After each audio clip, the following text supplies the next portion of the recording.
Hang on, mate. I can't see you guys for some reason. Oh, that's bad. But anyways, we are gonna start the show now. Alright guys, welcome to the Monday Night Mayhem, and I'm Wadi, your host for the show.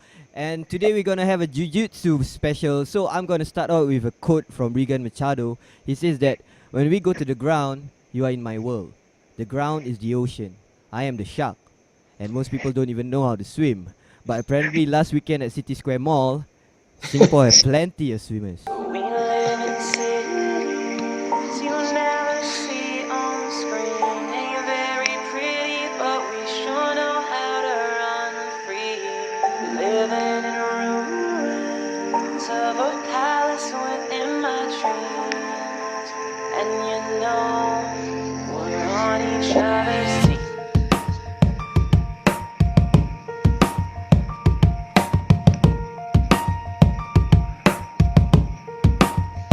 I've never seen a diamond in the flesh. I cut my teeth on wedding rings in the movies. I'm not proud of my address. In a torn up town, no postcode envy. But every song's like gold teeth, grey goose tripping in the bathroom, bloodstains, ball gowns, trash in the hotel room. We don't care. We're driving Cadillacs in our dreams, but everybody's like crystal, Maybach, diamonds on your timepiece, jet planes, islands, tigers on. Alright guys, that was a preview of the Singapore Grappling Tournament highlights. If you'd like to watch the rest of the highlights, you can go on to the Fight Scene YouTube page and watch the Day 1 highlights. The Day 2 highlights is going to come out soon. And I'm here with Frank Barca from 10 Planet Jiu-Jitsu Melbourne. Frank? Hey, what's up? How you doing? How you doing, Thanks man? for having me. Yeah, sure, man. And Suman Mukhtarian from Australian Top Team. Suman. Hey, how are you? How's it going, guys? Yeah, it's great. Okay, so today we're gonna have a Jiu-Jitsu special. So basically, what I want to talk about is Metamoris. The reason why I want to talk about Metamoris is what Metamoris I feel is trying to do is trying to put Jiu-Jitsu grappling submission into the mainstream. Of course, there have been ADCC back in the days, but with Metamoris with a kind of like UFC format with breakdown shows and countdown shows, and I believe it's gonna be big in the coming years. Isn't that true, Frank? Oh, absolutely. Are you kidding me? All the things that are happening in Jiu-Jitsu, with all the evolution that's coming through, with all the competitions, as you mentioned, with Metamoris. Oh, man, it's bringing it together, and we're seeing a resurgence. I mentioned this last week. One thing I'm excited about is a resurgence of Jiu-Jitsu, the level of Jiu-Jitsu in the UFC, and that's been Eddie's whole priority as well. So lots is happening in the Jiu-Jitsu world, and, man, I tell you, everybody's paying attention. All right, great. Now we got Brad on. Brad, how are you doing, man? Good, guys. Sorry I'm a bit late. Nah, it's okay. We're gonna have a Jiu-Jitsu special. So basically, we're gonna talk about Metamoris 1, 2, and 3 all the way, Jiu-Jitsu evolution, and so on and so forth. And Suman, what are your thoughts on Metamoris being a Jiu-Jitsu event? Man, I love Metamoris, you know. Since the first one, when Bushesha versus Roger Gracie, that was incredible for me, you know. I was sold on the idea of 20 minutes, no points. I don't really like the emphasis on points and things, so I'd rather go for the kill. It's a cool style to watch. You know, it's a lot more free-flowing, a lot more action. You know, I really like it. All right, Brad, how about you? Thoughts on Metamoris? And of course, you can do, if you can see on the screen right now, I'm playing the GIF of Roger Gracie versus Marcus Buchecha. Maybe you can give us a breakdown on that as well. Yeah, first of all, I love the idea of professional jiu-jitsu, so I'm down. Metamoris 1 completely hooked me. I think they got their stuff together now, man. They've got good branding, good marketing, and I hope it takes off. I hope they have events more often. You know, I think it's really good for the sport. That's great, man. Brad, can you see the GIF playing on the screen right now? Yeah, is that the Roger Gracie fight? Yes, the Roger Gracie Marcus Buchecha fight. There are so many transitions down there. Talk to me through it, man. Yeah, that was. Let me pull up the video a little bit bigger.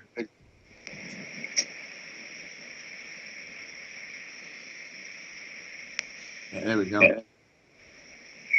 Yeah, if you've ever watched that video, I've probably seen it 5 or 6 times. It's one of the craziest back and forth fights I've ever seen in my life. Yep. Yo, you guys still there? Yeah, I'm here, man. Losing you guys a bit. Yeah, there we go. Yep. Okay, Suman, hold on. We're gonna have some technical problems. Hold on.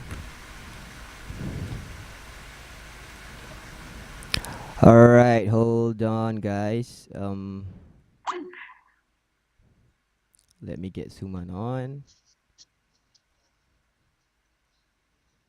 All right, Brett, talk me through the fight. Yeah. Sorry, guys. In a bit better. I thought at one point in the fight that was gonna break his arm off at one point. Yep. I work with you, like a ton of background noise.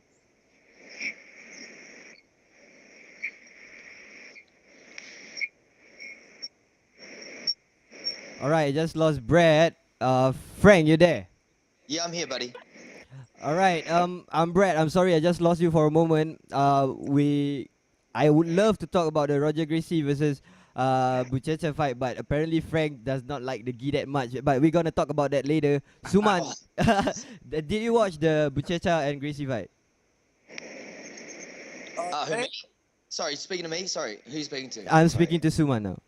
Oh I'm yeah, sorry. yeah. Yep. I watched it. I started off training in a gi. Uh huh. I don't know why I've kind of grown attached to my gi. I know that there's a time for MMA that I got to take it off and I got to put it on, but I really like the different style, of open gi play. There's a lot more you can do with the gi on. I think no gi is a lot more pure. It's a lot more how should I say? It's hard. I don't have a specific word for it, but it is a more of a pure form of grappling. It is harder. A gi you can kind of slow things down. No gi is a lot more slippery, but I liked it. I watched the fight. I thought it was one of the most exciting gi fights that I've ever seen. Yep. So I enjoyed it. That's what sold me on Metamoris that much. There was a few boring fights, and then out of nowhere I saw that, and I was like, yeah, I'm sold. All right, Brett. I want to take you back to that discussion of Roger and Buchecha. Maybe you can talk about gi versus no gi as well. Look, I started off wrestling, so I started off as a no, and I used to be very much in the camp of no gi over gi, but then I got into both, and I personally just see them as two completely different sports, man. Yep, it's true. Yeah. I like them both a lot. When I don't have a fight coming up in MMA fight, I train in the gi a lot. I'll always train in the gi. I'll always train without the gi, but I treat them very differently. My training partners are even different. So, yeah, man, I like them both. I respect them both very, very much. And I think it's silly that there's such different camps and such a bunch of no gi haters and people who hate the gi. Like, I like them both. Choose if you like softball and you don't like basketball. Cool. I don't need you to hate basketball because I like softball. All right, man, that's true. But Frank, of course you're the most controversial one. Eddie Bravo started off with the no-gi stuff, and there was so much controversial. Traditionalists hated the fact that Eddie does not even trade with the gi. Frank, talk to me about this. That's the biggest misconception about 10th Planet Jiu-Jitsu. Listen, we're huge fans. We're fanatics of Jiu-Jitsu. Listen, we just prefer to roll no gi. We don't hate the gi at all. Are you kidding me? That's what brought us all together in the first place. Eddie trained. How many years did he spend with Jean-Jacques? I mean, he still trains down with Jean-Jacques. Yep. I mean, we're the biggest Jiu-Jitsu fans on the planet. I mean, of course, everyone's going to argue that point too, but that's how we feel about it. We're there for the game, man. I mean, we just prefer to just roll no gi, and that's just the way we like it. But that has nothing to do with whether we hate it or not. It's just not for us. Look, I personally just love the tactileness of no gi jiu-jitsu, meaning I love getting nothing more than wrapping my arms around a human's neck and squeezing the shit out of it. For me, that's exciting, more exciting to me, and having 7, 8, 9, 10 different grip variations and having to use my body to entangle their lower body and weave my arms through and in and around the neck for underhooks and overhooks and head control and whatnot. That, to me, the tactileness of jiu-jitsu, which is the same for the gi guys, what they feel with the gi, we feel with the no gi. So, mate, it's got nothing to do with hatred, man. We're the biggest fans on the planet. So, no way, man. I love jiu-jitsu, and so does Eddie. Actually, let me dive in there, Frank. All the 10th Planet guys I've met around the world, from Eddie Bravo to Frank to all of them, all say the same thing. Like, hey, I don't know why we have this misconception that we all hate the gi. Most of them started off in a gi. A lot of them started off in a gi, but it's new and it's different, and it got some hate for the traditionalists. But 10th Planet and no gi jiu-jitsu is here to stay. Like one thing I gotta say is you don't see people warming up before they go to an MMA fight in a gi. You see them warming up doing no gi. So it's here to stay, especially in the MMA world. So I think the hatred on either side is silly. But most of the 10th Planet guys I know are exactly what Frank just said. Like, just love the game no matter what it is. Exactly. That's great, man. Okay, so Frank and Brett agree with that. But Suman, since you told me that you like the gi, as an MMA practitioner, which is better to practice in the gi first or the no gi first, or how do you do it? Personally, I'm no expert. All right, Uh-huh. I'm not a guy to say I'm not a black belt in either. I'm nothing. I just do it because I do it out of my love for MMA, but I have a love for jiu-jitsu and no-gi jiu-jitsu. Personally, my belief is training in a gi. I train in my gi 4 or 5 times a week, Uh-huh. right? Even leading up to all my fights, I train in a gi. Maybe the only times I don't wear my gi is in an MMA class, when I'm grappling on the floor. But I feel that when I'm wearing my gi and then I'm looking out for all these extra holds and extra chokes and everything, when I take my gi off, I feel like Superman. I feel like there's only a few submissions that I really need to watch out for. So I feel like it helps me in that sense because I feel like not when I've got my gi on, I've got to stay sharper because I've got to look out for more chokes. But that's just my opinion. Like I said, taking away nothing from anyone else or anyone else's belief. That's just my opinion. I like training with my gi on. Maybe it's just because I've gotten used to it and I know a few lapel chokes that other people don't. That I don't like having my gi taken away. But even in no gi, I like it. I don't really like to call no gi jiu-jitsu. For some reason, I call it submission grappling more Uh-huh. or submission wrestling. Like Frank and Brad said before, I think that they're two completely different things. I just prefer to train with my gi on. I like to sweat a bit more, and I don't know. All right, so basically it's down to preference. But talking Yeah, about the good stuff, I want to talk about some bad stuff. Frank, you remember Metamoris 2, Brandon Schaub versus Roberto Abreu Cyborg? You're gonna remind me about that again. Yeah. Yeah, because You really want to talk about that again? Oh my god. no, because the thing is, I believe we gotta talk about the positive stuff and the negative stuff. When you talk about the negative stuff, maybe there's something that is up for improvement. Maybe it's mismatching. I don't know what's wrong with that fight, Frank. Well, look, I gotta say, look, you can look at it in so many different angles, and they're kind of all got a point. Whether you want to go with the angle saying, well, Brendan Schaub actually did what he had to do to beat someone that had that kind of guard. So you can argue on that side. And then the traditionalists are going to say, well, he ran away from him, so he didn't want to really fight, so it wasn't really a fight, so he couldn't, use his guard. Or you could say, well, how effective really is that tornado guard? You can go from the point of trying to look at the guard itself. You can shoot from many different angles, in my opinion. You can always come up with an argument. But at the end of the day, it just didn't look that crash hot on TV. And that's the bottom line. I mean, we want more people watching it. And I just felt that type of strategy, although he was successful, because he was. I mean, Sharp was successful with it, I guess, in not getting caught in any submissions and not wanting to engage is a strategy in itself. So, you could look at it many different ways. What do you guys think? I don't know, Brett. How about you? What do you think about the fight? So I see it two ways. One, he said he wanted to neutralize that guard and not get sucked into his game, and I guess he did that. But at the end of the day, any competitive sport that people pay money for also has to entertain people, and that was not entertaining for anybody. So a bit of shame on him for playing that game, but. I also would not want to end up in that guard either, so I can't really hate too much. Yeah, it's popularized, or it's been very famous that Cyborg, he's great in the tornado guard. He's the master of the tornado guard. But how effective is the tornado guard if it were to be transitioned in MMA? Brett. In MMA, Yeah. well, I think there's a reason you don't see it very much in MMA.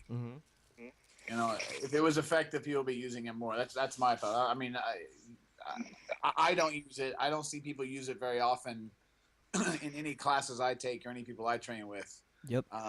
But anytime you're spinning around like that, you're gonna get punched in the face. Or in other rules, you're gonna catch a knee or a foot to the face. I just don't think it's gonna flow in MMA.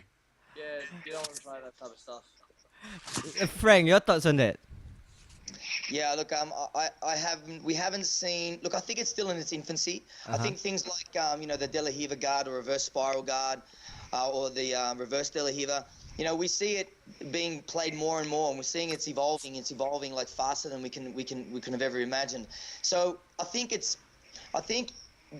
there is actually space for it, although it's very difficult to see it right now because it's in its infancy. But I really believe that that Birimbolo kind of spinning away kind of scenario when a person doesn't want to engage on the ground but wants to take you down. So Brad, for instance, I can't think of a really good example right now, but Matt Horwich came up against someone recently, and in the first fight he basically went into Matt Horwich's guard and he got submitted. And the second time they fought, what he did was he took Matt Horwich down. I can't remember for the life of me who it was, but he took Matt Horwich down and he just stood there with his hips forward, with his hands on his feet, just making sure that he'd stay away from engaging in any guard, and he would drop some bombs randomly. Now, what we looked at, what Eddie looked at, and if you just bear with me with this long explanation, when they revisited the loss, because he did lose that fight, is that there was a space where when the leg was right there, but he couldn't sit up for a single. So things like reverse De La Riva or spiral guard, there is a little transition and a bit of space when they're standing over you, but not wanting to engage, to try and actually make a smooth transition to the back. So, sorry that was a long explanation, but but are you all keeping up with me? Yeah. Yeah, I'm with you. I know exactly what you're talking about as well. I mean, I think when I think of it, I think of from a traditional guy, starts out in spider, drops down, and I think you'll probably see some variations of it as things evolve and progress in the no-gi and the MMA side of it. But the traditional sense, I just don't. I just think people are just going to stand over you and punch you in the face. Or if it's like ONE FC or something like that, they're gonna, they're gonna knee you in the face or stand up and throw knees at your head. Like I said, if I can just defend it a little bit more, just a little bit, because I do agree with you, Brad, 140%. But like I said, another side of it in my mind, and I'm pretty confident here, is that I think because it's in its infancy, I think you're right. As it evolves, I think we're going to see movement change. We're going to see some change. I mean, don't forget, it wasn't that long ago where we were laughing at Taekwondo head kicks, weren't we? And now everyone. I mean, we're laughing at Mr. Miyagi, crane kicks, Jesus, and we see Lyoto Machida knock out Randy Couture's tooth. I mean, come on. Listen, in this day and age, no matter what, any technique, I'm telling you, I've seen so many fights, UFC, I've followed everything, you can't say that nothing's going to work because things just do. You know what I mean? Things always end up working, so you got to look at it and put some work in on it. And I think if anyone is dedicated enough, they can make freaking anything work. I mean, look what they're doing right now. So who's to say that in the next few years, something like an inverted guard or some type of spiral De La Riva reverse Birimbolo effect might become, chic in MMA. You never know. You never know.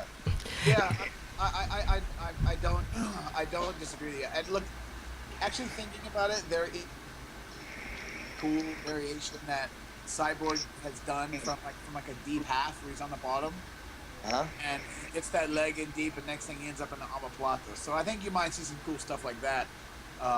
But as usual in MMA or no-gi, it's gonna just have to be very, very fast and very slick. No grips, a lot of sweat, less friction. So, you're right. Interesting. Interesting you say that, Brad, because that's one of probably a very big point in. Not the argument, but of the opinions that if you're getting ready for a battle that has nothing but a pair of shorts and a cage, wouldn't you think you need to be working your squeeze so much more, because that's going to be under threat so much more considering the lack of friction in an MMA event. So it's interesting you mentioned those points as well. Yeah, look, back to, and this is something that's been debated, but this is my last point. Suman, you made a point, you train a lot in the gi, and I used to as well, but one reason I train less in my gi when I have fights around the corner is my squeeze, and I get lazy with my knees. So if I'm in a guard or I'm in a triangle, I find like, man, people are just blasting out of my triangles now because when I have the gi pants on or whatever, I just have so much more friction. I can chill a little bit, you know, and I don't have to be super tight and super flexed and have a brutal squeeze like you do when you're submission grappling or when you're I understand that. You're right with that, because I find the difference in it myself as well. Like you guys said, with the squeeze on things, you know, with the gi, a lot more time you have a lot more friction there to hold on to things. When I got a triangle on, I know they're not gonna slip and slide out of it, so I got to be a bit tougher on that. But yeah, no, I understand what you guys are saying completely, you know. And I try and put it into use, so everything you guys are saying to me now is getting to me.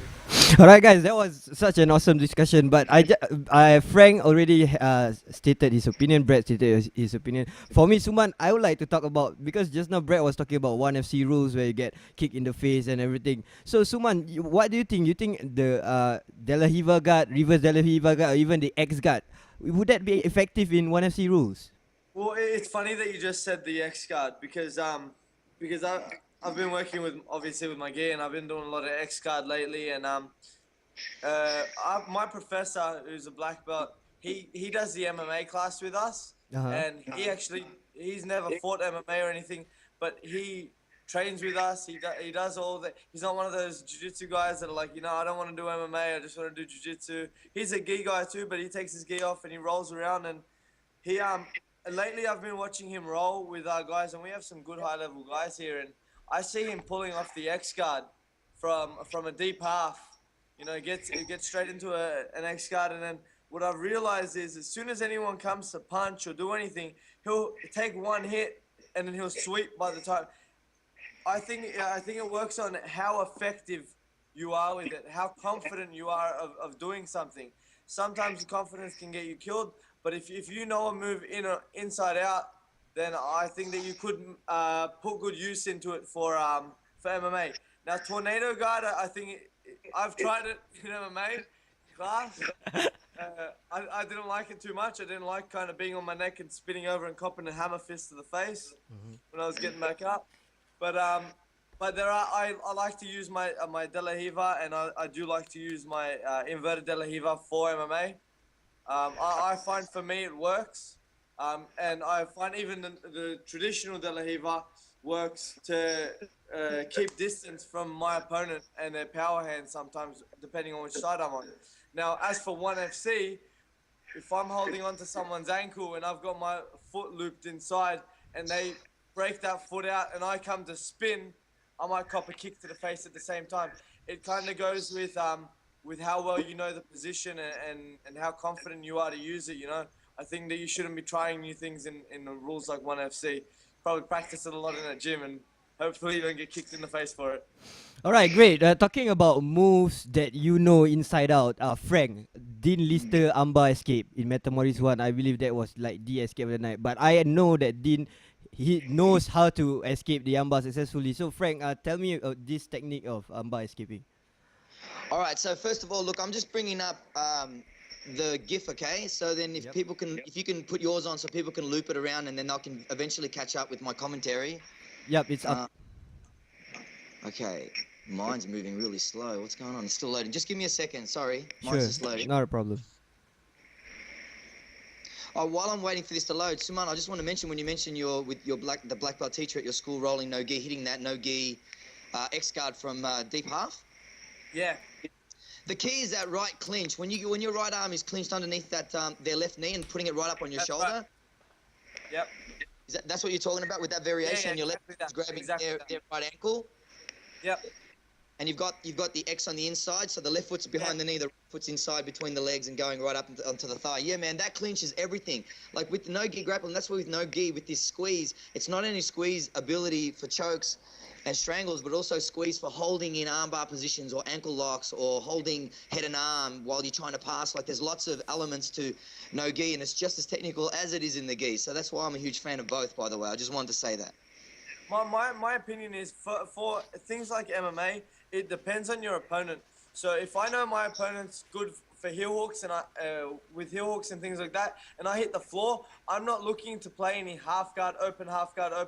I look to play more of a butterfly if I can get there, or something like that. You know, I never want to be in an open half guard position with a guy that's real good at jumping for heel hooks. I like to play a butterfly. You know, if I've got a good guard, I think the rubber guard is the most effective thing for MMA, in my opinion. Rubber guard helps me the most with my game. I feel when I'm sitting in my guard. Absolutely. Well, the whole idea of the rubber guard was to minimize taking getting the guard. But anyway, we're getting off track a little bit because we're going to talk about this armbar escape. So, yep. All right. Sorry about that, but there's another discussion just waiting for us to get into, I'm sure. But Yep. Okay, so I'm looking at Dean Lister now. He's trying to get up onto his knees. And his opponent's cranking on it now. He's got it open. What he's going to do now, as he's got that arm extended, he's probably going to be turning his thumb away so his elbow's not pushing against the hip. And what he's doing, he's scooting himself south, and he's going to go underneath the leg, and he's going to come up to his knees. So I don't know where you are in your video, but we're just seeing him now scrambling for the arm. He's moving his feet in position. He's trying to rock his hips. Now his arm comes in. He's going to go underneath that leg that's close to his chest. Here we go. He's got his head free. His arm goes under. He's going to bring that over the top. I don't know what you're looking at over there. And that's going to take him away from the elbow straightening to the elbow bending. So this is what he's trying to do. And obviously his opponent's, doing everything he can to try and finish here. But Dean's just done enough to keep the angle broken just enough for him to survive. And here he goes. And now he's out. But how deep was that armbar? So I believe Dean actually felt a bit of his arm hyperextend during that moment. Sure. Absolutely. I'm sure he would have taken damage on that one. But I want to also talk about the very beginning. So it's sort of coming to the end of the loop. Because now they're just scrambling to the next position now. Just give me a second. Here we go. For all the people sitting there listening to this live, I feel sorry for you. I'm really sorry about this. But while that's loading, Frank, if you watch... Here we go. Carefully, whenever the arm first gets extended, Dean is very careful to keep palm down on his opponent's chest. He will not let his wrist get turned so it's thumb up. He keeps down to his opponent, which takes a whole lot of pressure off. If his thumb would have been pointed to the ceiling, he'd have been in big trouble. Yeah, absolutely. Here, I'm just seeing on the screen right now when Janje's got the deep hook in, and Dean is actually defending with a rear naked choke grip, and the arm that's not being attacked is put it underneath his legs. And what that does, that's got what you're doing is you're putting upwards pressure continuously, upwards and backwards pressure, and you're scooting your body south at the very same time. So they're having that rear naked choke grip and getting that non-attacked arm underneath the hamstring. It's continuously pushing off and away, so the pressure is far less locking your shoulder. Does that make sense? Yep. Yeah, and for all you guys, of course, Brad and Suman, you understand exactly. I mean, you've got this is a potential hazard for you guys. Of course, you'd be working this escape left, right, and center. So, and it's interesting how Dean uses momentum to get back up to his knees. And this is one thing that we do in 10th Line Jiu-Jitsu. We never attack an arm without controlling the leg. So I'll give you an example. Janje used the right deep hook when he was attacking Dean's arm, which is pretty classic in Jiu-Jitsu and still works very, very well. But what we do is we put the opposite, the left deep hook in, and we use our right arm to underhook their near knee, which is their right leg. So does that make sense? They're belly up. We're sitting on top where Janje was on top of Dean Lister, but he's got his right arm in, but we use our left deep hook. And then we use our right arm to control the legs and finish the arm bar, still controlling the legs to minimize the potential of them getting to their knees and escaping. Does that make any sense?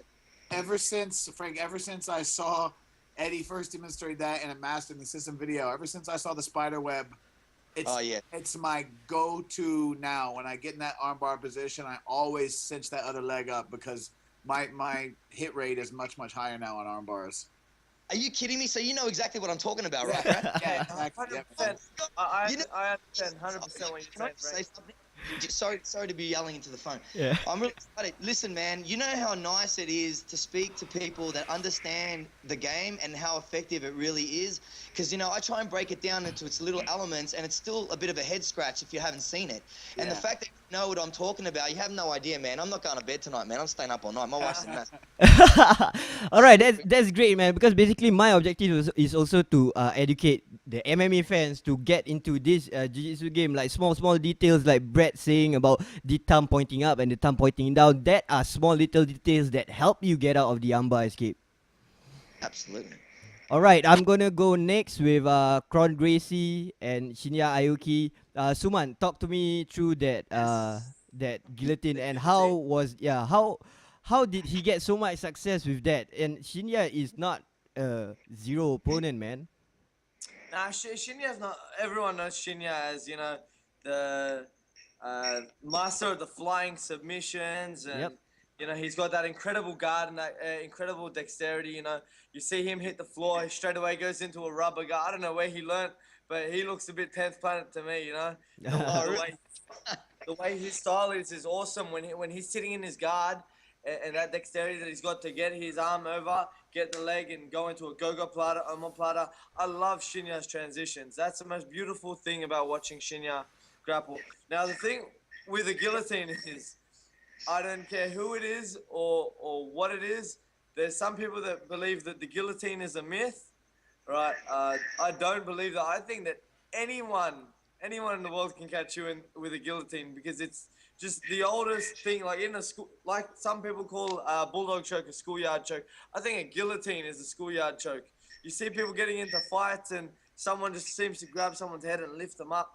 Now, the thing with Kron's guillotine, now, if you see him pulling the guillotine, now, a lot of people, when they first start off, get a guillotine, they conventionally pull their arm across and they push their hips forward and kind of arch their head back, which isn't really right.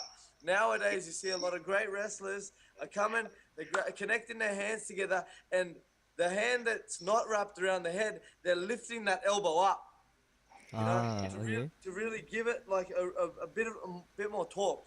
Now, when I can't see the vision of it now, but I'm pretty sure when they get into the scramble and Kron Gracie grabs that guillotine on, he's actually trapped one of Shinya's arms as well. Yes. In the guillotine, which actually makes it even more harder to get out of, because the conventional way for me to get out of a guillotine, besides defending with my hands, if it's in a standing position, I like to get one of my arms as deep over as the shoulder as I can, and try and walk to the side, and I put my other hand under the crotch and lift and kind of fall into a side control position. And I try and keep that shoulder pressure on, because even if they close their guard, if I've got my, say, left arm over their shoulder deep and I'm putting that pressure in their face, I know that they're going to eventually let go. It takes the pressure off my neck and puts it onto my opponent's neck. I don't know if anyone else likes to defend it like that, but that's just my style. Brad, talk to me. A guillotine, Kron's guillotine, and how do you actually really get a successful guillotine choke, since it's like one of the most common moves in MMA right now? In the words of my very first jiu-jitsu coach, Eduardo Bezerra, you get caught in a guillotine and you say, how do I get out of it? His response would always be, you fucked up a long time ago. Yes. You know, especially if Kron Gracie's got to hold your neck. If you watch the GIF, when Kron throws the leg over, he knew he was going to mount it already. Shinya was not expecting him to mount it. The way he throws his left leg over the outside of Shinya's thigh, he was looking to hook the leg when he jumped the guillotine. And once he ended up in mount with that guillotine sunk in and the arm in, it's DEFCON 5. Kron Gracie, I can't imagine what his squeeze is like, but it can't be very comfortable, because Shinya Aoki is a monster, and he tapped in about 3 seconds after he got it cinched up. So guillotine's no joke, man. Whoever said it's a myth has never been trapped in a good guillotine. Because Brian Eversole called it a myth. Yes, he did. Yeah, let Marcelo Garcia. Let Marcelo. But he can't be guillotined. Yeah, actually, in fairness to Brian Eversole, he's been in some ridiculous guillotines and gets out of them. So far, he's holding up. 7 million of them. I think on your day, you can get caught by anyone. I remember the day that I got my blue belt. The day I got my blue belt, I was actually rolling around and I got my ass kicked by a black belt who had won the European Open. I think about a year before that. I was rolling around with him and he beat the crap out of me, and all the black belts were kind of standing around, and I kind of made it a mission of mine to kind of try and get him back. And next thing you know, I had his arm and I was going for an armbar, and it seemed to just pop out of his arrogance of not wanting to tap. So I think on your day you can catch anyone, you know. Yeah. So even with whatever it is, if it's a guillotine or something, if something's in, there's a point where you're not getting out. All right, Frank, talk to me about 10 planet view of the guillotine. Oh man, we've got so many. You know, the beautiful thing about 10 Plan Jiu-Jitsu, the no-gi system, is that we have so many chokes, so many strangles, so many Japanese necktie, Mexican neckties. We've got Argentinians, Peruvians. Oh man, we've got so many different attacks. With the entanglements with our arms, it's not funny. And the guillotine, we've got about 4 different variations of them. You know, I think what Suman was hinting on earlier on with that high elbow is the Marcelotine, and that's made famous. That's it, the Marcelotine. Yeah, and that's made famous by, of course, the king himself, Marcelo Garcia, with that high elbow. But I got to tell you, again, the squeeze is coming up in the discussion. Brad, you're going to back me up here, man. Can you imagine how many squeezes Kron Gracie has put, how many reps and numbers he's put into his game since he was like conceived? Seriously. Yeah. Squeeze. He, like you said, can you imagine Kron Gracie hanging off your neck? Mate, he finishes everybody like that. Look what he did in Abu Dhabi. They danced around for 22 minutes because of that new rule they imposed that they couldn't pull guard. He grabs his neck and he tapped him in what, 2 seconds? Yeah, exactly. Yeah, completely. Squeezes. People don't train their squeeze specifically anymore, man. You know, it's. We do, please. We do. All right, well, most people outside of 10 Planet don't specifically train the squeeze, and I put it in my strength and conditioning program because I've seen a difference. I know it's key. You know, it's the difference between having a guy in a rear naked choke and fighting for 90 seconds and your arms gassing out and putting him to sleep in 10 seconds. It's a huge difference. You know, you work so hard to get to that position, you finally get there, and you can't finish it. So squeezes everything, and Kron squeeze is nasty. If you watch him cinch it up, just watch that GIF, watch when he cinches it up. You can see his lat flex. You can see him digging his lat in the side of. Yeah. It's game over from there. So squeezes everything, man. Yeah, so I agree, man. We're huge fans. I mean, you speak to Eddie about squeeze, and he'll tell you all day long how important squeeze is, man. We squeeze thigh masters, we squeeze old bags and pillows, we squeeze, medicine balls, man. And we just squeeze each other to death every day. It's one of those things you got to develop. Your squeeze has, and Conor Hume taught me this. Conor Hume is an MMA fighter. He used to train with Eddie, and I've known Conor for years. Conor Hume he fought for Strike Force and whatnot.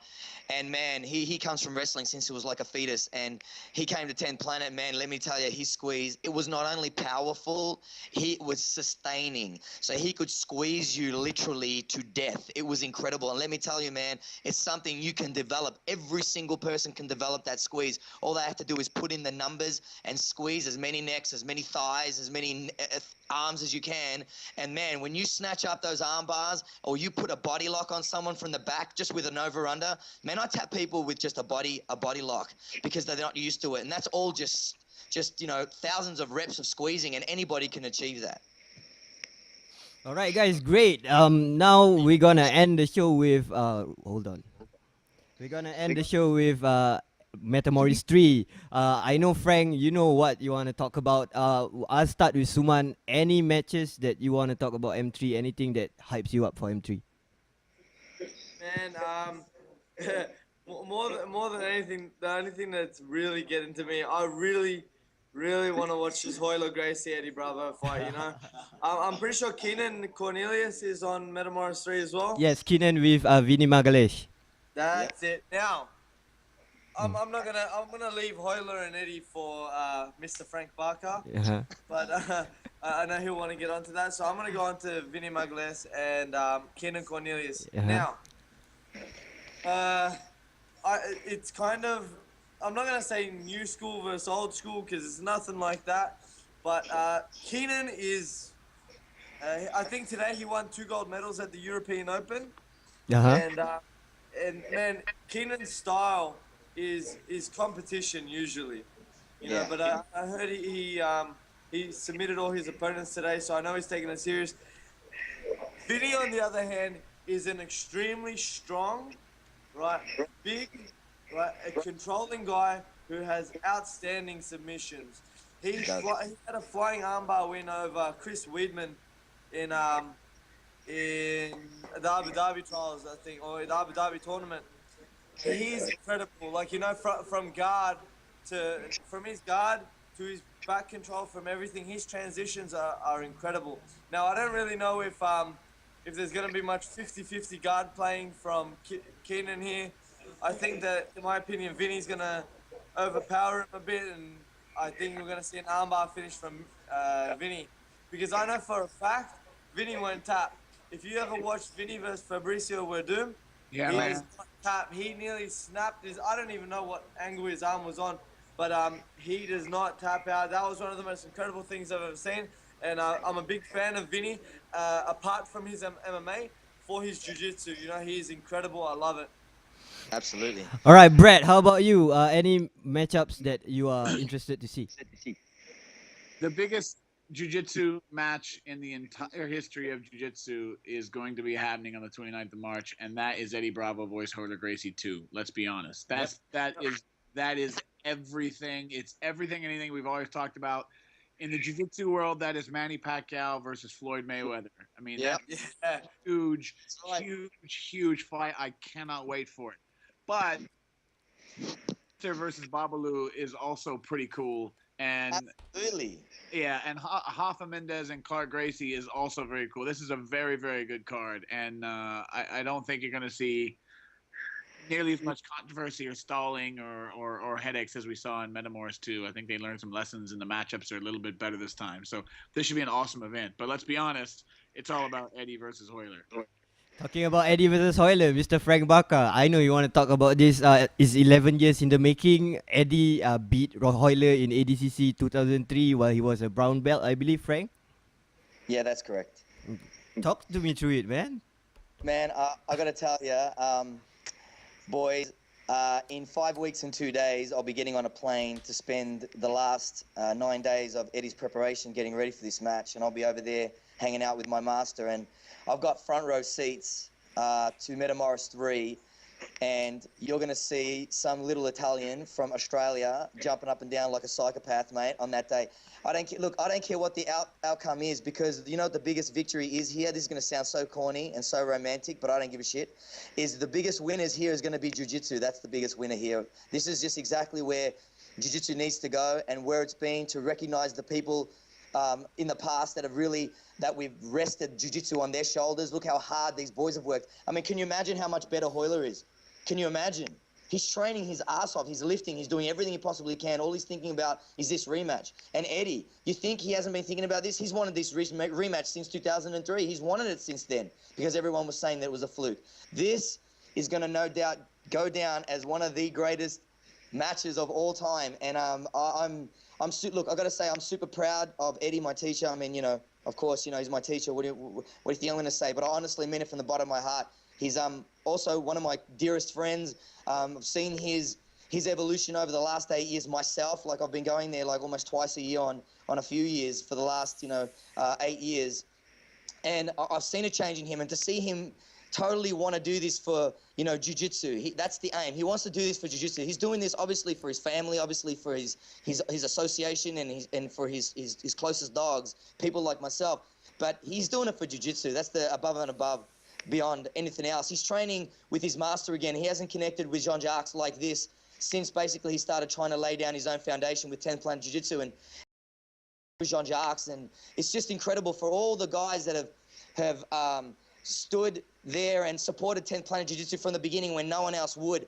They're the courageous ones as well. And if any of my brothers are listening to this around the world, and any of the affiliates that Eddie has, there's something like 47 of us, we're like soldiers, man, for jiu-jitsu. Like, nothing can harm us. Nothing will take us away from what we love to do. And to see this rematch, this vilifies the power and the strength that 10th Planet Jiu-Jitsu has, and that it's here to stay, and it's been challenged, and we've withstood the challenge. We're winning gold medals. We've won Gracie Nationals 3 years in a row as a team.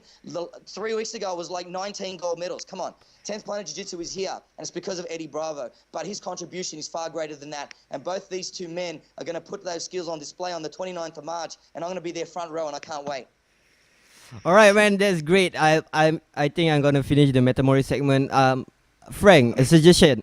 Just a suggestion. Why don't you open 10 Planet in Singapore? Actually, funny you say that. Yes. Be patient. Just be a little more patient, and fingers crossed, and behave yourself. So Santa might bring you something nice. I got a better one. Let's open up a 10th Planet Jiu-Jitsu at Australian Top Team. Man, how dope would that be, dude? You know, if I could, hey, listen, Suman, listen, there'd be nothing more crazier than me coming over there and helping you out with your MMA. I'm telling you, dude, if I could show you some of the concepts that we've put together over the last, well, Eddie has the last 11 years, man. Let me tell you, remember, this was designed to make jiu-jitsu in MMA far more high cooler and way classier and way more high percentage to finish.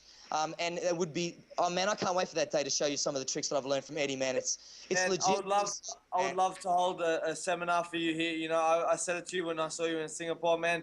It would be an honor to organize a seminar for you to come down, or bring a few of the 10th Planet guys down here and hold a seminar. You know, I know you're gonna come down here with your boy for the brace fight, so you know maybe you might pop into my gym. You know. Well, let's talk about it, dude. Hit me up, man. I'd love to do that, man. It'll be nothing but a good time for sure. All right, great. I believe Brett from Fight G also have fighters who would like to meet you guys as well. Yeah, man. All right, I'm gonna cut it off from here. I know we have so much more things we would like to talk about, but apparently this is just a 1 hour show, and I have to get Derek Fonsah from Singapore Grappling Tournament on. All right, man. That was awesome. Thanks, guys. Brad, your input today was stellar. Thank you, Suman, as well, for your encouragement. Of course, Mo, it's always great to be on the show, man. So thanks for the opportunity, Mohammed. Thank you. All right, Frank. I'll see you next week. See you, man.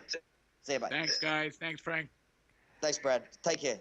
All right, now let's get Derek Fonsah on the call. Thanks, Mohammed. That was sick, man. I really love that. Thank you for the opportunity, dude. Thank you for the opportunity, bro. No problem, man. Next week. Bye-bye. Bye. Okay, while I get Derek Fonsah on, I was there at the City Square Mall on the 8th and 9th February, and I tell you, I was totally entertained. There are so many good jiu-jitsu guys in Singapore, so many good wrestlers as well. Derek, are you on? Yeah, I'm here. How are you? Oh, I'm great, man. Tell me, after that event, what do you think? Is it a successful event for you? Yeah, I mean, I think it's fair to say that the overall event was a success. It was a success for Jiu-Jitsu in Singapore. It was a success as an organization, and we look to do more of this. All right, man, great. Talking about more of this, what are the upcoming plans for the Singapore Grappling Tournament? I mean, I'll keep things a little vague just because we haven't secured any dates with the venue. But, you know, as we grow, we're certainly trying to look around the region and see when the major tournaments are and schedule with them, work with them so that we're not conflicting with, say, Manila, for example, who is a very prominent regional tournament. But overall, we're trying to have 3 or 4 tournaments throughout the year. That's the goal. Oh, that's great. 3 or 4 tournaments, will it be in the same City Square Mall, or would you be like hopping around in other shopping malls in Singapore? It's a little early to say. I think we are pretty flexible in terms of who we work with, and we are always looking at different venues just to see what the convenience is like. So, for example, if we pull in a bigger international crowd, maybe, what do you call that place? Changi City Point or Expo might be more convenient. So competitors can just land at the airport, compete, and get back to the airport and go home. So it really depends on what kind of crowd we pull in, and that's, you know, at the end of the day, it's about the crowd and making it a good and easy experience for them. Well, to tell you the truth, the crowd was awesome. The support was awesome. Can you tell me some statistics? How many schools participated, and how many competitors actually participated? Well, we had at least 8 schools compete. You know, we have about 10 in Singapore, and we had about 80% of those guys send in competitors. So that was a huge response from our local BJJ community. In terms of competitors, we had about 130 competitors. Most of them competed on gi day, and then during the no gi day, we had a few, probably about 20% less. So probably about 80 competitors on day 2. Wow, that's pretty cool, man. Basically, what I wanna say about Singapore Grappling Tournament is basically it's cool. The reason is there are MMA guys down there as well.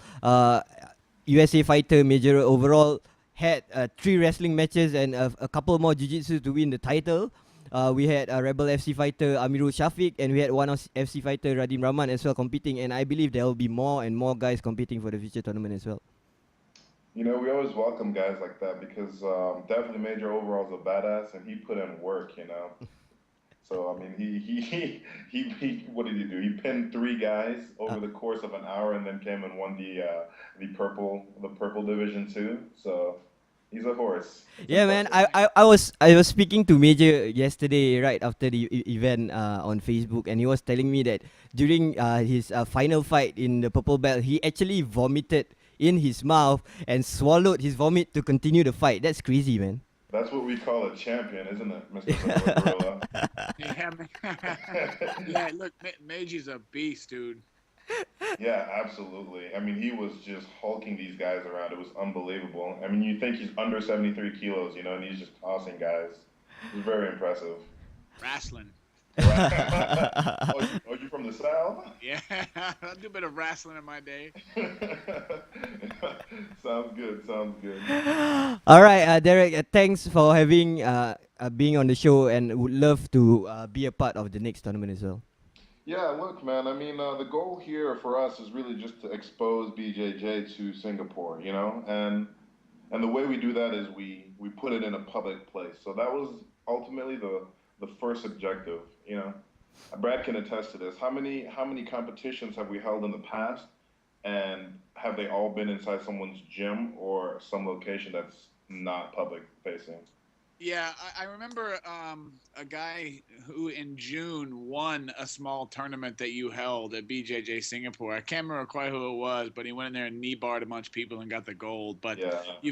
whoever that guy was, he was also a stud. But I think it was something Robinson. I'm not. Yeah, something Robinson. Yeah, but no, you guys. I mean, it's like, as a fan of the sport, and forget the fact that I got a team that was there and everything, like, as a fan of the sport, I'm glad you're putting the work in to make this stuff happen, man. The sport needs it's good for the sport.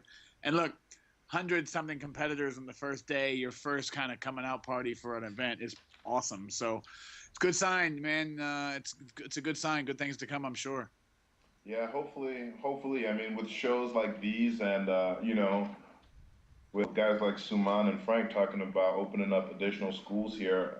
Certainly, there's a lot of room to collaborate and build jiu-jitsu, and we call it the Singapore Grappling Tournament just so we can distinguish between pure jiu-jitsu, or at least the sport aspect of it, which I think you guys talked about with the Barambolos and the X guards and all those, and then the no-gi part, which was a little more going for submissions and a little more combat oriented. So. Personally, I'm a little more old school, so I emphasize the submission. But we have a lot of guys that train the gi aspect of jiu-jitsu also. So that was one of the major differences during the tournament. If you had watched the gi day and the no gi day, the fights were quicker. The moves in this aspect made sense. I think Suman made a comment earlier about it being kind of infancy in terms of Barambolo and X guard and Z guard and all those items. So certainly there's the gi competitors and the no-gi competitors. All right, great, man. The day one highlights is out. The day two highlight is going to be out soon. Derek, great to have you on the show, and we'd love to have you on the show again. Yeah, look forward to having this, man. Thanks for the time, guys. All right, thanks, Fonseca. Bye. See you, Derek. Later, man. All right. Since Fonseca is out, I believe, Brad, you sent 2 guys to the Fight 360 kickboxing tournament while the grappling tournament was on. Too bad I can't be in 2 places at one time. But Brad, tell me the success of the event and tell me a little bit about it. And I know you had one guy winning one of the matches as well. I sent 5 guys in. Wow. Nine fights, and I had 5 guys in there. So we had a busy night. That's why I had to miss the grappling tournament, because I as well couldn't be in 2 places. But look, it was cool. It was they've only done a couple events so far, so it had its headaches, obviously, as most no events do. But I just like that my guys are getting a safe environment to get some experience, to get some fights in. So we went in, we kind of treated it like a smoker fight more than a competition, just to get some experience. And guys did well. Everybody fought really, really hard and put their best foot forward and went in there and banged. So we got a couple of really good wins, a couple of really tough fights as well, good matchups. So yeah, we did really well. Alan Ung won his fight, and Gene won his fight. And poor Gene, I'll give a shout out to him, because he trained nonstop for 9 months. He helped me prepare for my fight. He prepared for 2 other fights where his opponents pulled out at the last minute, and he just kept coming to the gym every day. Finally got his fight on Saturday, and when I showed up at the gym to train this morning, he was there. He took Sunday off and was back in the gym training again. So, got a couple of real martial artists with good work ethics at Fight G right now. All right, man, that's great. I'm gonna move on to a bit international level here. First of all, Suman, have you heard about Tyler Manawarawa? Yeah, man. I actually, when we first spoke about Tough Nations, you asked me, do I have any hot prospects? I actually said Tyler Manawara. Now, I've seen him fight locally in Queensland, and one of the boys from my gym have actually fought him before, and obviously he's 10-0. He had a good win. He's got a good record. The kid is young. He's mean. They call him the Wild Thing. He's legit.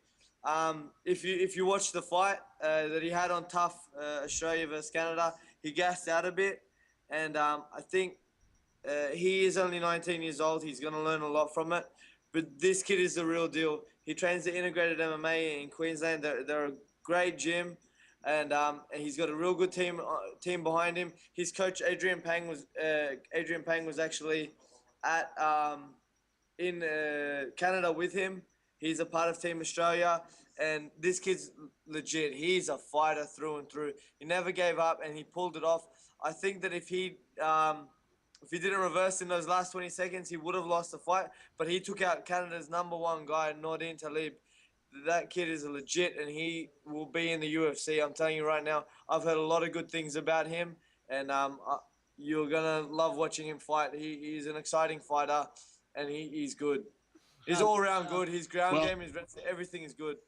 I think are you familiar with the drama he's in, Suman? Yeah, that's the thing. Yeah, I don't actually know what he put up. He's I saw. Yeah, I don't know what it is. Because I have him on Facebook, and I saw that he apologized and he wrote something saying he didn't think that it would offend that many people. But I actually don't know what it is. If someone could let me in. I'm sending it to you right now privately. All right, guys. For those of you who didn't see what Tyler Manawarawa posted on his Instagram, basically what he did was he I would describe it very carefully if I was you. Yeah, that's the thing. It's a racist photo showing an African American baby inside a shopping cart with a racist comment on it. That's the best I think I can do. Terrible. It's really bad form. It's not. So it is actually it's pretty distasteful. It's not like a fun joke. Yeah, you can't even. There's no humor in it whatsoever. None. Yeah. He fucked up. I think someone in his position that he is young, but I think someone should be kind of watching over him, telling him you're an idiot. I'm sure a lot of people have said that to him, especially getting an opportunity like he is now. I don't know how far he has gotten in this show, but I'm guessing that if he won his first fight, I think he would be fighting on the TF finale. Finale. So, like, I don't know yet. I don't know anything about the show, but I would think he would be. So maybe he should just stay off social media. A lot of these young guys, they just don't realize that maybe it's just best to delete your Instagram or just stay off Facebook or stop. Yeah, that's the thing about this, man. A lot of MMA fighters have been doing a lot of controversial comments. I believe just a few months back, Matt Brown have something like legitmanshit.com podcast talking about girls having no place in MMA and so on and so forth. What's the problem with fighters and their social media interactions? Hey man, we're cage fighters. Like, right? You're not smart.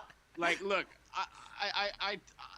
I fight in a cage and all, and I run businesses. But listen, we are talking about people who voluntarily lock themselves into a controlled environment in a cage with another human being who's been training for 90 days to hurt them. They're gonna say stupid shit sometimes. That's just the way it is. All right. Yeah, if we were smart people, like I say this. I actually said this to someone today. I said if I was not half insane, I would not put myself in a cage to fight someone. There has to be something wrong with you to want to jump into a cage. Yeah. So, you can't really blame. Like, you can blame people for saying stupid shit, but at the same time, what else are you going to expect? Yeah. Look, I have some leftover caveman or monkey DNA or makes me think I need to climb a rock taller than somebody else and do this. But yeah, it's obviously not normal behavior. So yeah, some of us can't control it and are gonna do some stupid shit. And what he did was ridiculous, and he should be ashamed of himself. I sometimes say some pretty stupid stuff on Facebook and that, but then again, at the moment I'm not in the UFC, but I still know what I'm saying. I know exactly what I'm writing. I make sure I don't write anything racist or I look out. If I type something, I read it over 3 times over because I think to myself, man, one day if I do want to sign a contract with ONE FC, if I want to sign a contract with the UFC or Bellator or someone, I don't want someone to come back and bite me in my ass. So when I'm training and I come and I sit at my computer and I'm going to write something, I think about the future as well. Now, some people should probably take a second to think about what they write or put up. You know, I think it should. That just comes down to common sense. Just my opinion. Yeah. Yeah, that's true. Even as long as you are in the MMA business, whether you are Ariel Helwani as a journalist or whatever, you got to really be careful of what you said. Like last week, I have to confess, I said a stupid thing where I got slammed by quite a number of people. What I said was because of Dana White's failure of a reality TV boxing show and the number of views he get, I actually proclaimed that boxing might be dying or boxing is dying, and I got slammed so hard on Facebook, and I was thinking, man, what did I say wrong? Then in the end, what I found out is that the term I used was dying. If I was to use declining, I think it would be I would get less heat on that topic. You know what? The hell with him. Yeah, everyone can get upset over that, but here's the fact of things: we're a growing sport still. We're still in our early stages, and we're taking over. I don't care what any boxer says or anything. We're taking over, and if we had as much time as boxing did, we would be on top right now. And it's only a matter of time before it happens. I'll say it so people can slam me. That no one can slam me for. Boxing is dying. You know, Yeah. you know what? And you know what? It's not dying. People are killing it. Yeah, People I are love killing boxing. All right, Brett, talk to me about this statement that I just made. Boxing is my first love when it comes to combat awesome. sports. Uh-huh. My very first fight ever was boxing. I love boxing. When I'm getting tired of getting kicked in the face and leg kicked, I'm going to go back and do pro boxing. I love boxing. But there's the problem with boxing, and what Dana White and the UFC has done right is the promotion is bigger than the fighter. Dana White, you lose a couple, you're out. You piss me off, you're out. You say some racist comments, you're out. In boxing, the fighters are bigger than the promotion, bigger than the fans, bigger than the venue. They run everything, and there's too many belts, too many promotions, too many weight classes. It's too messy. Someone name me 2 American fighters right now. Anybody, go. 2 American boxers, not named Floyd Mayweather. Right. Adrian Broner. Yeah, but not Hopkins. Yeah. Yeah, Exactly. you know that it's hard, but I could name a million MMA fighters, and I'm sure boxing fans could name more MMA fighters than they could boxers. Yeah, but I mean, look, it's the boxing capital of the world. It's fight capital of the world. United States of America, heavyweight fighters, and all this sort of. It's dying. It's over. Like they're on life support, which breaks my heart. I'm not saying it as a hater. I love boxing, but it's almost good night. Like when Pacquiao retires and when Floyd Mayweather retires. Are you going to watch Vitaly Klitschko jab someone to death and pay money for it? I'm not doing it. I'm not doing it. No. You know, like Hopkins only has a few fights left. He's 177 years old. I love watching him fight. But look, man, Sweet Pea Whitaker, there's so many guys who just, you know, that was it. That last generation, that was it for me. I don't know anybody else coming up, you know, which is a shame. Boxing's awesome. But I got your back on this. It's dying. For me, I'm just going to keep. I'm gonna stick to watching Mike Tyson and Roy Jones Jr. highlights, and I'm good for boxing. You know, when I'm sparring as well, I sometimes, you know, I'd rather just box. I just want to box because I do love boxing as well. I like watching boxing. I like watching old school boxing, but nowadays it's turning into a bit of a fiasco. It's all over the place, and they've got about 1 million different weight classes, and like you said, 1 million different belts that I cannot keep up with, and I think they've kind of ruined the sport with all the judging and stupid shit that they got going on. Yeah, man. All right. Talking about promotion and fighters. Just now, Brett, you were saying that UFC, if the fighter pisses you off, they totally going to throw out the biggest controversial MMA headline right now. Thiago Silva. Brett, you know about the story? Yeah, I do. You can't, you can't. I don't know what happened, and there's some way overboard, and the cops went like, bit bananas and he's a fighter. Let's get our guns drawn, all that sort of stuff like that. But you can't run from the cops. No. You can't threaten people, and you can't run from the cops. And you can't do it if you've already been arrested for attempted murder and been in jail before. You just can't do it. So, it is what it is, man. You put yourself in stupid situations repeatedly, and it's gonna come undone for you. Yep. Yeah, I understand talking about it because normal people not talking about fighters would do the same thing or would have done the same thing. Crimes go around everywhere. But the thing is, how does this affect MMA as a whole? Because people are saying, oh, because he's a fighter, he's violent and so on, he cannot be in public areas or something like that. Is it bad for the Suman? Like I said, anyone who's in the UFC is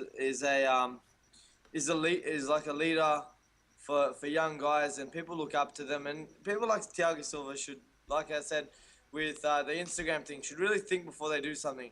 Whether I'm not gonna name I don't want to mention names or anything, but everyone knows the jiu-jitsu instructor. Whether he was banging Thiago Silva's wife or not doesn't really make a difference. You cannot go into a school with a gun drawn or threaten people or anything like that. That's not a representative for our sport, you know. But at the same time as saying that, I don't think that I think he should get dealt with just the same as everyone else. The guy's already lost his job. I don't think that the court should see it any differently as a fighter. They should deal with him just like they would everyone else, and the UFC will deal with him by cutting him. I don't think he should get anything special done to him, or he shouldn't get any special exemptions. He should just be treated just like everyone else. But aside from that, as a company point of view, the UFC did the right thing by terminating his contract straight away. We can't have people like that representing our sport. Yeah. I don't know if what I'm saying is contradicting itself, but I think that it's two separate things. Dana White did the right thing by cutting him loose because he shouldn't be a part of the UFC, and because we don't need representatives like that. And but the courts should not deal with him as a fighter so much. I think that they should just deal with him how they would everyone else. Yeah, because he deserves a free trial, but on a job point of view, he deserves to be cut. Yeah, I have to agree. I mean, the code of conduct in the UFC is very straightforward. You sign that contract, you got to live by it. You can't wave a gun around and go act like a madman. You just can't. You can't do it. So, the postman had a problem. The post officers in America were doing it for a long time, and they didn't get to keep their jobs either. So I don't think Thiago Silva should get to keep his job either. You know what? But at the same time, we have no idea what that guy was going through. I don't know how he found out. I'd love to hear the whole story. I'd love to sit down with Thiago Silva and ask him, so how did you find out? And see his reaction. But, you never know. Something like that is very personal. You never know how you're going to react to such a situation. Yeah. But at the time, you can't put other people's lives in danger. You can't make other people feel threatened. If I ever saw someone walk into my school with while I'm doing jiu-jitsu with a gun, I would not know whether I want to come back and train again. That's scarring to some people. And it's scarring to someone's business as well. Yeah. All right, I'm gonna end this show with final thoughts on Gegard Mousasi and Machida. Suman, you already had your chance to speak about it. Brett wasn't on the show last week, so Brett, I want to talk about your opinions on Mousasi, Machida, and as well as Francis Camus and Jacare. Your thoughts next week UFC Fight Night. Yeah, Lyoto Machida is a scary man right now. Yep. I don't even know how you would train to fight that guy. So, I think Machida will probably. I think Musasi's a beast, but if you look at the competition he's faced in the last 3 years, and you look at the competition that Lyoto Machida's faced in the last 3 years, you're talking Shogun Hua, Rashad Evans, Tito Ortiz, Ryan Bader, Dan Henn. I mean, he's fought everybody, So yeah, it's gonna be it's on the experience level and fighting on that stage, it's definitely his world. So, I think Machida's probably the more well-rounded fighter and will take that. But Musasi's no joke, so I guess we'll just have to watch and see what happens. I know exactly how to train for Machida. Duck. Close your eyes, keep swinging, and hope that you hit something. Yeah, Because exactly. honestly, I think it's like fighting air, fighting wind. That guy is so hard to get hit. You're just gonna have to kind of pray for the best. He's in and out so quick. Some people don't like his style, but man, he's smart, and I enjoy watching guys that can really put a game plan into strategy, whether they're a grinder or a guy that doesn't like to get hit. If you can do your game plan to a T, you got to respect that. Yeah, I agree. All right, Brett. Finally, Camus and Jacare. Man, that's a tough fight. I mean, Jacare is on a tear. He's finished, like, I was just reading, he's finished something like 90% of his last 25. He's got a ridiculous finish rate in the last fights that he's won. So, Yep. I think if that fight ends up on the ground, we all know what's going to happen. But I don't know, man.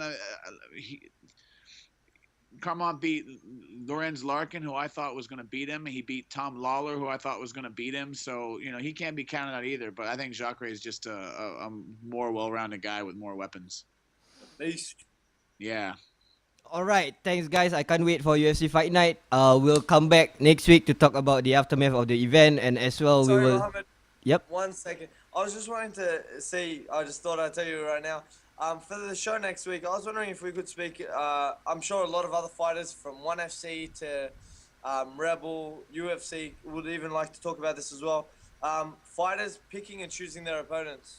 All right. I think it's becoming a real because if you look at, like we were talking about just now, boxing, a lot of boxers, if you watch their first 20 fights, they go 20-0, but they've saw guys with losing records.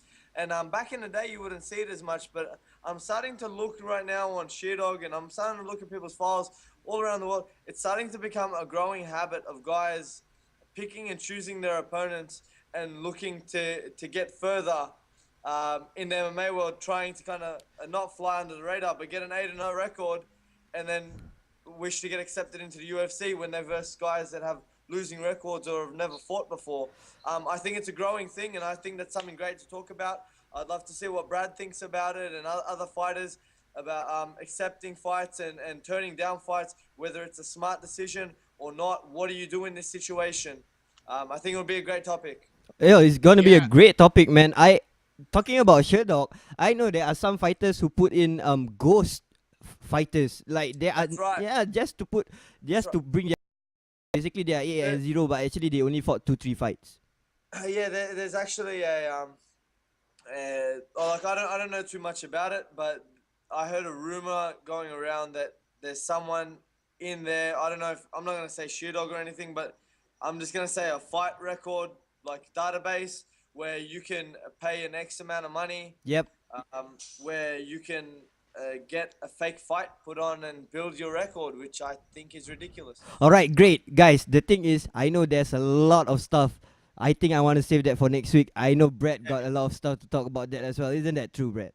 Yeah, let's do that. Next week works for me. All right, so we're going to come back next week with Machida Musashi Aftermath, followed by this discussion, as well as I want to talk about Kaufman and Honda Rousey as well. Honda Housey. Housey, yeah. All right, guys, thank you for being on the show. I'll see you guys next week. Thank you very much. See you guys. Okay, bye.